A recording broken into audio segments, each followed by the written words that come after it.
வணக்கம். மாநில செய்திகள் வாசிப்பவர் மிருதுளா.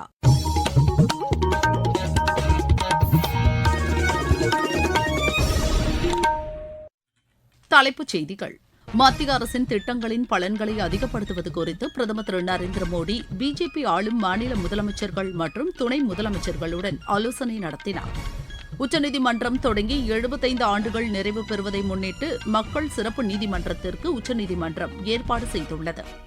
தமிழகத்தில் பழைய பேருந்துகளுக்கு பதிலாக 7500 புதிய பேருந்துகள் வாங்குவதற்கு நிதி ஒதுக்கீடு செய்யப்பட்டுள்ளதாக மாநில அரசு தெரிவித்துள்ளது. பொறியியல் மாணவர் சேர்க்கையில் சிறப்பு பிரிவினருக்கான கலந்தாய்வு முடிந்துள்ள நிலையில் பொது பிரிவினருக்கான இணையவழி கலந்தாய்வு இன்று தொடங்குகிறது. இலங்கைக்கு எதிரான 2வது டுவெண்டி கிரிக்கெட் போட்டியில் இந்தியா 7 விக்கெட் வித்தியாசத்தில் வெற்றி பெற்றது. இனி விரிவான செய்திகள். மத்திய அரசின் திட்டங்களின் பலன்களை அதிகப்படுத்துவது குறித்து பிரதமர் திரு நரேந்திர மோடி பிஜேபி ஆளும் மாநில முதலமைச்சர்கள் மற்றும் துணை முதலமைச்சர்களுடன் ஆலோசனை நடத்தினார். புதுதில்லியில் கடந்த 2 நாட்களாக நடைபெற்ற இந்த கூட்டத்தில் நேற்று நிறைவுரையாற்றிய அவர் மாநில அரசு நிர்வாகத்தை செம்மைப்படுத்துவதற்கான ஆலோசனைகளை வழங்கினார். இம்மாநிலங்களில் மேற்கொள்ளப்பட்டு வரும் சிறந்த நிர்வாகத்திற்கான நடைமுறைகள் மற்றும் மக்கள் நலத்திட்டங்கள் குறித்தும் இந்த கூட்டத்தில் ஆய்வு செய்யப்பட்டது. மத்திய அரசின் திட்டங்கள் மிகவும் கவனமாக வடிவமைக்கப்பட்டுள்ளதாகவும் அவற்றை மாநிலங்களில் அமல்படுத்தும்போது மாற்றம் எதுவும் செய்யக்கூடாது என்றும் இந்த கூட்டத்தில் பிரதமர் கேட்டுக் கொண்டார். இந்த கூட்டத்தில் பிஜேபி தலைவர் திரு ஜே பி நட்டா மற்றும் அக்கட்சியின் மூத்த தலைவர்கள் திரு ராஜ்நாத் சிங், திரு அமித் ஷா உள்ளிட்ட பலர் கலந்து கொண்டனர். தேசிய கல்விக் கொள்கை அமலுக்கு வந்து இன்றுடன் 4 ஆண்டுகள் நிறைவடைகிறது. இதையொட்டி புதுதில்லியில் நடைபெறவுள்ள நிகழ்ச்சியில் மத்திய கல்வி அமைச்சர் திரு தர்மேந்திர பிரதான் கலந்து கொண்டு கல்வித்துறை சார்பில் பல்வேறு முன்முயற்சிகளை தொடங்கி வைக்கிறார். தமிழ் உள்ளிட்ட இந்திய மொழிகளை கற்றுக்கொள்வதற்காக தனித்துவமான கல்வி தொலைக்காட்சி அலைவரிசைகளை அவர் அறிமுகப்படுத்துகிறார். பள்ளிக் கல்வியை மன அழுத்தம் இல்லாமல் மகிழ்ச்சியுடன் கற்றலுக்கான முன்முயற்சிகளையும் உயர்கல்வி மற்றும் வேலைவாய்ப்புக்கான வழிகாட்டுதல்களையும் அவர் தொடங்கி வைக்க உள்ளார். மாணவர்கள் மற்றும் ஆசிரியர்கள் மத்தியில் அறிவாற்றலை மேம்படுத்தும் வகையில் புத்தகங்களையும் அமைச்சர் திரு தர்மேந்திர பிரதான் வெளியிடவுள்ளார். உச்சநீதிமன்றம் தொடங்கி 75 ஆண்டுகள் நிறைவு பெறுவதை முன்னிட்டு மக்கள் சிறப்பு நீதிமன்றத்திற்கு உச்சநீதிமன்றம் ஏற்பாடு செய்துள்ளது. உச்சநீதிமன்ற நீதிபதி கே வி விஸ்வநாதன் எமது செய்தியாளருக்கு அளித்துள்ள சிறப்பு பேட்டியில் இதனை தெரிவித்துள்ளார். இந்த மாதம் ஜூலை 29 அடுத்த மாதம் ஆகஸ்ட் 3 வரை ஒரு வாரத்திற்கு உச்ச நீதிமன்றத்திலே மக்கள் நீதிமன்றம் லோக் அதாலத் நடைபெற உள்ளது. இந்த வாய்ப்பை வழக்காடும் மக்கள் பயன்படுத்த வேண்டும் என்பது எங்களுடைய விருப்பம். இந்த மக்கள் நீதிமன்றத்திலே பலதரப்பான வழக்குகள், குடும்பம் சம்பந்தப்பட்ட வழக்கு, சொத்து சம்பந்தப்பட்ட வழக்கு, வாகன விபத்து வழக்கு, நில கையெடுப்பு வழக்கு, வேலை சம்பந்தப்பட்ட வழக்கு போன்ற வழக்குகள் மற்றும் இதர வழக்குகள் எந்தெந்த வழக்கில் சுமூகமாக தீர்வு காண இயலுமோ அந்த தீர்வுக்கு உச்சநீதிமன்றம் ஆதரவு அளி. இதனால் உங்களுக்கு என்ன பயன் என்றால், உங்கள் வழக்கு விரைவாக முடிவதோடு உங்களுக்கும் பிடித்தமான ஒரு முடிவு கிடைக்க வாய்ப்பும் இருக்கிறது. காணொளி மூலம் உங்கள் இல்லத்திலிருந்தே நீங்கள் உச்சநீதிமன்றத்தில் ஆஜராகலாம்.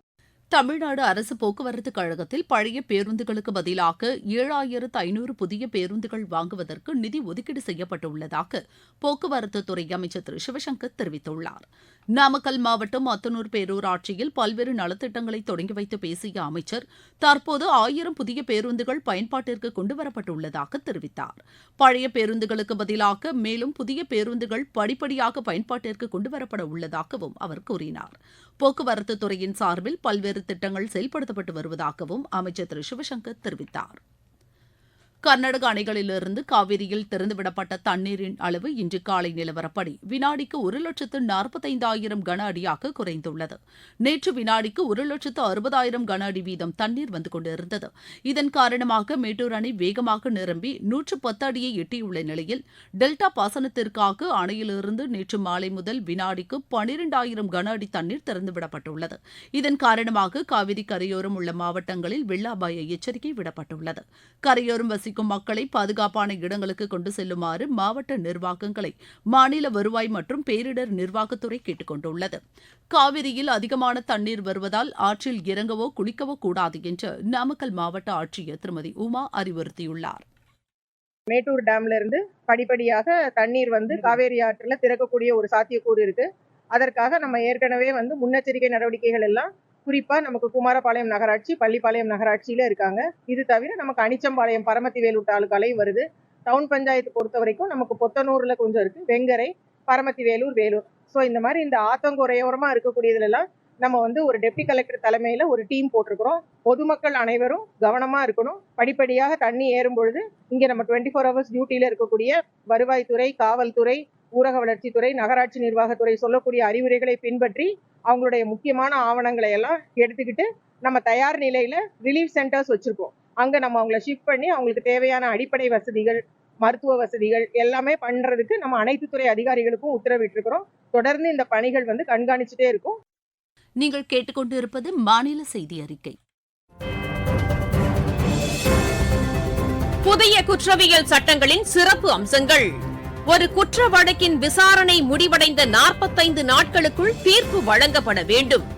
பாதிக்கப்பட்டவர்கள் காவல் நிலையத்திற்கு செல்லாமலேயே வழக்கை பதிவு செய்யும் வசதி. மின்னணு முதல் தகவல் அறிக்கை வழங்குதல். விசாரணை முதல் நீதிமன்ற தீர்ப்பு வரை அனைத்து நடவடிக்கைகளும் கணினிமயமாக்கல். காவல்துறையின் தேடுதல் நடவடிக்கைகள் முழுமையாக வீடியோ பதிவு செய்யப்படுவது கட்டாயமாக்கப்பட்டுள்ளது.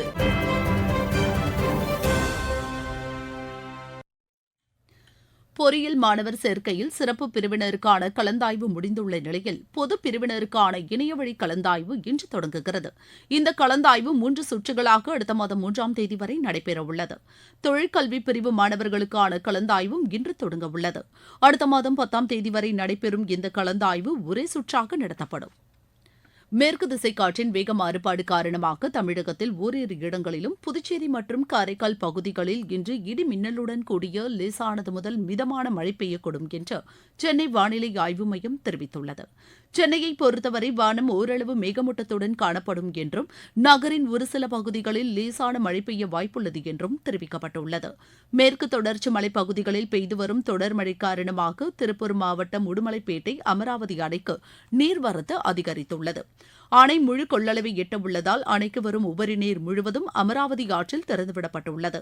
இதன் காரணமாக கரூர் மாநகராட்சியையொட்டிய ஆண்டான்கோவில் தடுப்பணைக்கு ஒரே நாளில் வினாடிக்கு 1883 கன அடி தண்ணீர் வந்து கொண்டிருக்கிறது. இருவரி செய்திகள். டோக்கியோவில் இன்று குவாட் அமைப்பின் வெளியுறவுத்துறை அமைச்சர்கள் கலந்து கொள்ளும் கூட்டத்தில் வெளியுறவுத்துறை அமைச்சர் டாக்டர் ஜெய்சங்கர் பங்கேற்கிறார்.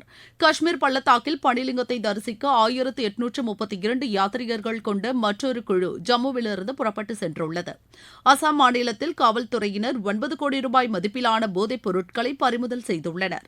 சிவகங்கை மாவட்டம் குன்றக்குடி அருகே நேற்று நடைபெற்ற வடமாடு மஞ்சுவிரட்டு நிகழ்ச்சியில் காளைமுட்டி மாடுபிடி வீரர் ஒருவர் உயிரிழந்தார். குற்றால அருவிகளில் வெள்ளப்பெருக்கு ஏற்பட்டுள்ளதால் சுற்றுலாப் பயணிகள் அருவிகளில் குளிக்க தடை விதிக்கப்பட்டுள்ளது. ஆடி கிருத்திகையை முன்னிட்டு இன்று முருகன் கோவில்களில் சிறப்பு பூஜைகளுக்கு ஏற்பாடுகள் செய்யப்பட்டுள்ளன. விளையாட்டுச் செய்திகள். இலங்கைக்கு எதிரான 2வது டுவெண்டி கிரிக்கெட் போட்டியில் இந்தியா 7 விக்கெட் வித்தியாசத்தில் வெற்றி பெற்றது. பலக்கலில் நேற்று நடைபெற்ற இந்த போட்டியில் முதலில் விளையாடிய இலங்கை நிர்ணயிக்கப்பட்ட 20 ஓவரில் 9 விக்கெட் இழப்பிற்கு 161 ரன் எடுத்தது. 162 ரன் எடுத்தால் வெற்றி என்ற இலக்குடன் இந்தியா விளையாட இருந்தபோது மழை பெய்ததால் வெற்றி இலக்கு மாற்றியமைக்கப்பட்டது. 8 ஓவரில் 78 ரன் எடுத்தால் வெற்றி என்று மாற்றியமைக்கப்பட்ட இலக்குடன் விளையாடிய இந்தியா 9 பந்துகள் மீதம் இருக்கையில் 3 விக்கெட் இழப்பிற்கு 81 ரன் எடுத்து வெற்றி பெற்றது. இதையடுத்து 3 போட்டிகள் கொண்ட தொடரை 2-0 என்ற கணக்கில் இந்தியா கைப்பற்றியது. இரு அணிகளுக்கு இடையிலான கடைசி டுவெண்டி கிரிக்கெட் போட்டி நாளை நடைபெறவுள்ளது. இந்தியா இலங்கை அணிகளுக்கு இடையே 3 ஒருநாள் போட்டித் தொடரும் கொழும்புவில் நடைபெறவுள்ளது. பாரிஸ் ஒலிம்பிக் போட்டியின் துப்பாக்கி சுடுதலில் பல்வேறு பிரிவுகளில் இந்தியா இன்று பங்கேற்கிறது. மகளிர் 10 மீட்டர் ஏர் ரைபிள் இறுதிப் போட்டியில் இந்தியாவின் ரமிதா ஜிண்டால் பங்கேற்கிறார். மீண்டும் தலைப்புச் செய்திகள். மத்திய அரசின் திட்டங்களின் பலன்களை அதிகப்படுத்துவது குறித்து பிரதமர் திரு நரேந்திர மோடி பிஜேபி ஆளும் மாநில முதலமைச்சர்கள் மற்றும் துணை முதலமைச்சர்களுடன் ஆலோசனை நடத்தினார். உச்சநீதிமன்றம் தொடங்கி 75 ஆண்டுகள் நிறைவு பெறுவதை முன்னிட்டு மக்கள் சிறப்பு நீதிமன்றத்திற்கு உச்சநீதிமன்றம் ஏற்பாடு செய்துள்ளது. தமிழகத்தில் பழைய பேருந்துகளுக்கு பதிலாக 7500 புதிய பேருந்துகள் வாங்குவதற்கு நிதி ஒதுக்கீடு செய்யப்பட்டுள்ளதாக மாநில அரசு தெரிவித்துள்ளது. பொறியியல் மாணவர் சேர்க்கையில் சிறப்பு பிரிவினருக்கான கலந்தாய்வு முடிந்துள்ள நிலையில் பொது பிரிவினருக்கான இணையவழி கலந்தாய்வு இன்று தொடங்குகிறது. இலங்கைக்கு எதிரான 2வது டுவெண்டி கிரிக்கெட் போட்டியில் இந்தியா 7 விக்கெட் வித்தியாசத்தில் வெற்றி பெற்றது. இத்துடன் இந்த செய்தி அறிக்கை நிறைவு பெற்றது.